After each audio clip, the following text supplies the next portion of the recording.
दशरथ घर जन्म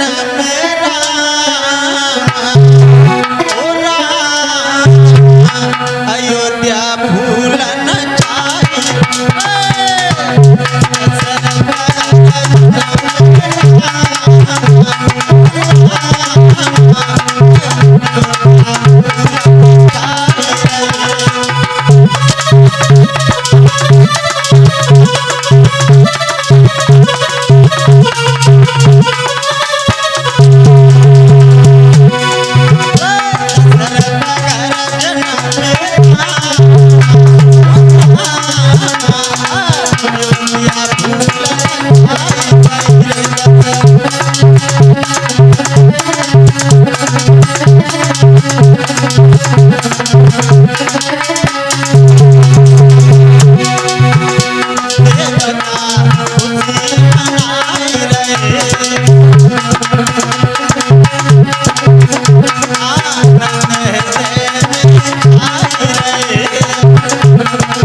अयोध्या में खुशियां ही खुशी छाई हुई, जय जयकार हो रही। आहा, महाराज उस अयोध्या की खुशी का वर्णन नहीं कर सकते। महाराज कवियों ने कल्पना की है कि भगवान श्री राम का अवतार क्यों हुआ। कोई कहता है कि पृथ्वी पर अधिक अत्याचार और पाप होने लगा तो भगवान को आना पड़ा। एक बोला महाराज एक बार देवऋषि नारद को अपने आप में बहुत बड़ा घमंड हो गया, तब भगवान को आना पड़ा। नारद को एक बार नारद ने बहुत बड़ा तप किया और वो तप को निहार करके महाराज इंद्र घबराने लगा। इंद्र ने सोचा मेरा तो इंद्रासन चला जाएगा अगर इसकी तपस्या सफल हो गई। कामदेव अप्सराओं को भेजा, जाओ नारद किसी तरीके से तपस्या में सफल ना हो जाए। नारद की समाधि टिकाने के लिए भेजा तो महाराज अप्सराएं चली, कामदेव चला और महाराज नारद की समाधि टिकाने के लिए पहुंच गए।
महाराज भगवान का अवतार हुआ। कभी जगह जगह पर अपनी कल्पना करते, इधर अप्सराएं चली और महाराज जाकर के नारद की समाधि टिकाने को पहुंचे।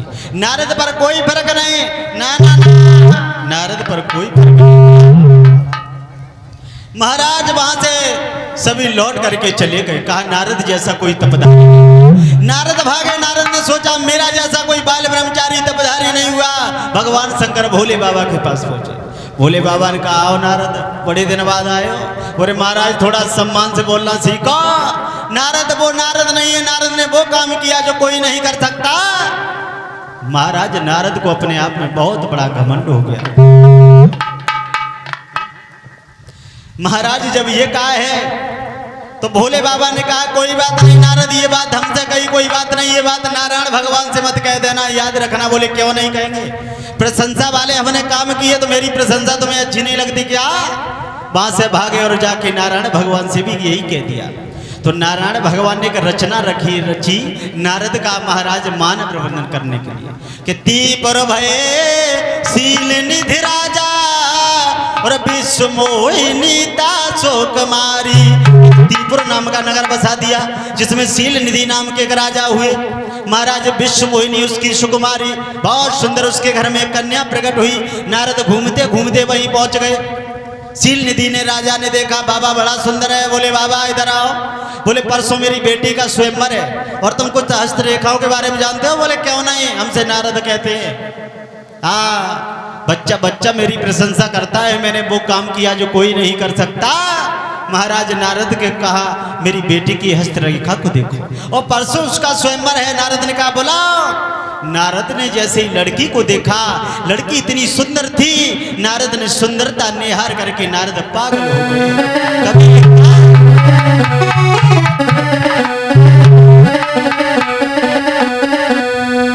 छोड़ कर हाथ में टीका नारद चले, दिल में बातें छुपी की छुपी रही।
तो वही छोड़ दिया, विचार किया लड़की बड़ी सुंदर है और शादी करेंगे तो इसी के साथ में करेंगे, अन्यथा कुआरे मर जाएंगे। लेकिन महाराज अब लौट करके नहीं जाएंगे, लड़की बड़ी सुंदर है।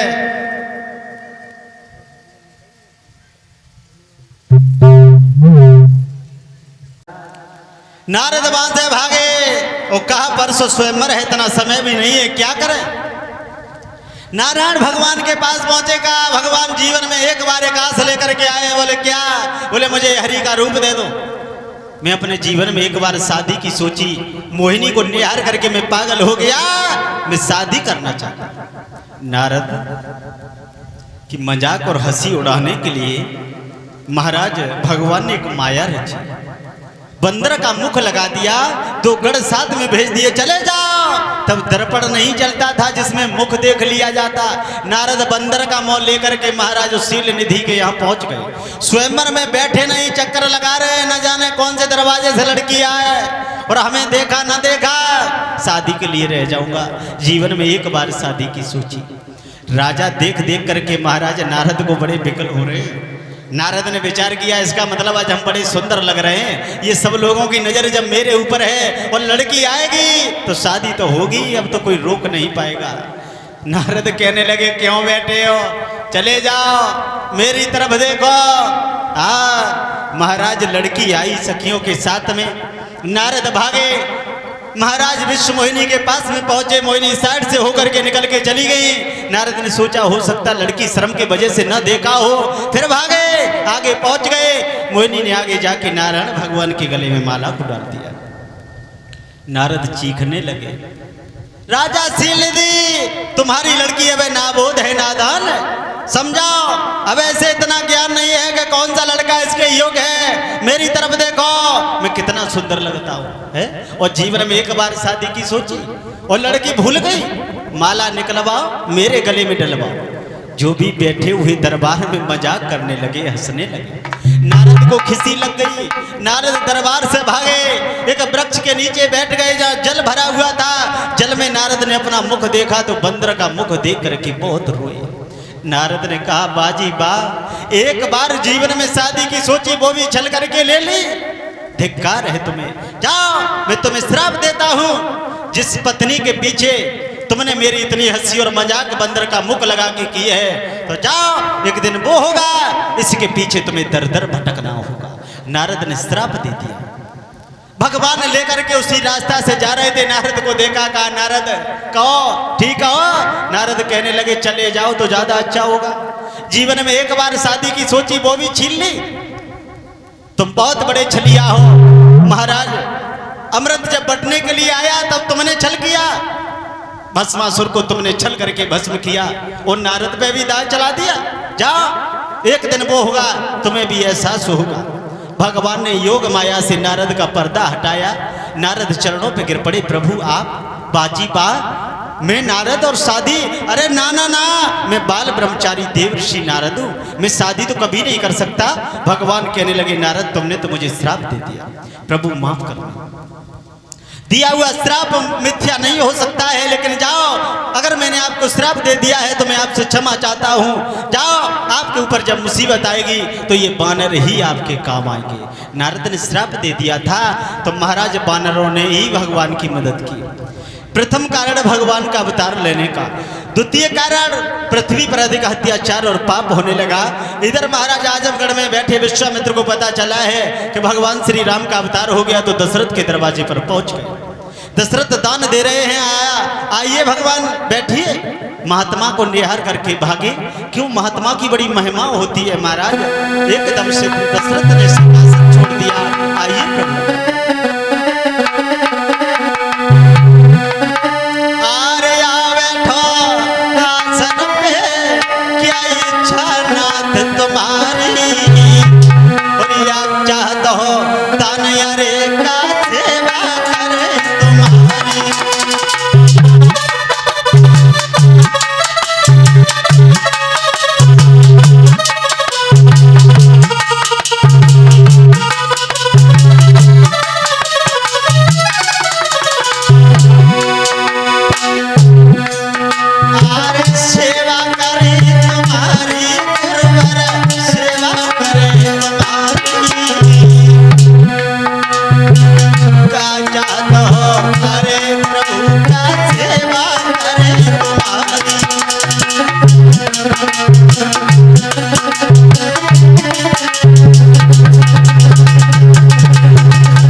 बैठिए भगवान, क्या इच्छा लेके आए हैं? आप जो भी मांगेंगे मैं आपको वही दूंगा। विश्वामित्र कहने लगे मैंने मांगा तुमने न दिया तो? बोले महाराज मैं रघुकुली हूँ। कि रघुकुल रीति सदा चली आई और प्राण जाए पर बचन न जाई। महाराज ये रघुकुलियों का निशाना था। आजकल महाराज के कलयुग रीति सदा चली आई, बचन जाए पर प्राण न जाई, प्राण जाए पर दाम न जाई। महाराज ये कलयुग की रीत है ना? तो महाराज का है आप जो भी मांगोगे मैं आपको वही दूंगा, मांगिए भगवान क्या चाहिए। कहने लगे ठीक है, अगर ऐसी इच्छा है तो कुछ ज्यादा लेने के लिए नहीं आया हूँ। जो तुम्हारे पास राम और लक्ष्मण दो बालक है वही मुझे दे दो, इन्हीं की मैं आस लेकर के आया हूँ। तो दशरथ पछाड़ खा के गिर पड़े, प्रभु ये क्या मांगा, ये क्या मांगा? राम लक्ष्मण को हम आपको नहीं दे सकता हूँ भगवान। शरीर पे 14 बंध धारण कर चुका है, 60,000 वर्ष की आयु में मैंने जरा जरा से बालकों को मुख देखा, वो भी आप मांग रहे हो? प्रभु माफ करना, माफ करना, दोबारा से कोई वरदान मांग लो। दशरथ रो करके बोले प्रभु ये क्या किया?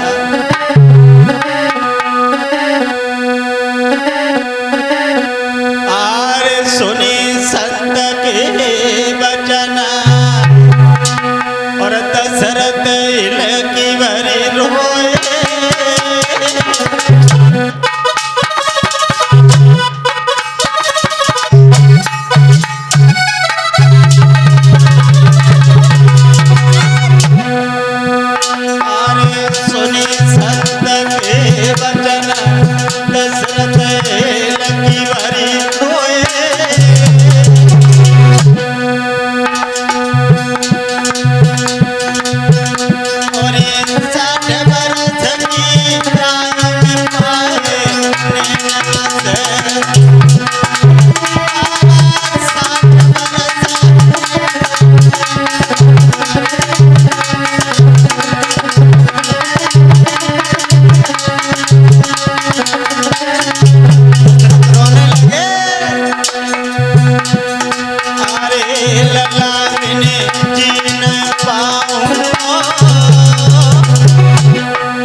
गुरुदेव माफ कर देना, इन बालकों को नहीं मांगा, मेरी अयोध्या का सारा राज्य ले जाओ, मुझे कोई चिंता नहीं, सारा राज्य ले जाओ। मैं आपके राज्य को छोड़ करके बहुत दूर चला जाऊंगा, लौट करके आपके राज्य में नहीं आऊंगा, लेकिन मेरे राम लक्ष्मण को नहीं मांगो।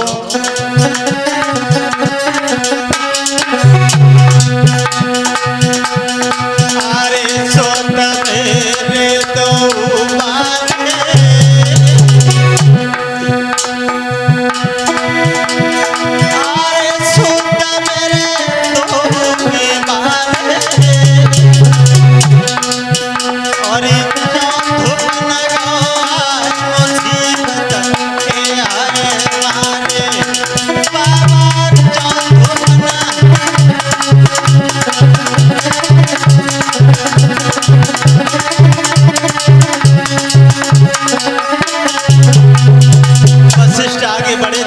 समझाने लगे। दशरथ पागल हो गए। सुनो, दशरथ धरिले दिल में धीर, लाल तू लौट के आवे।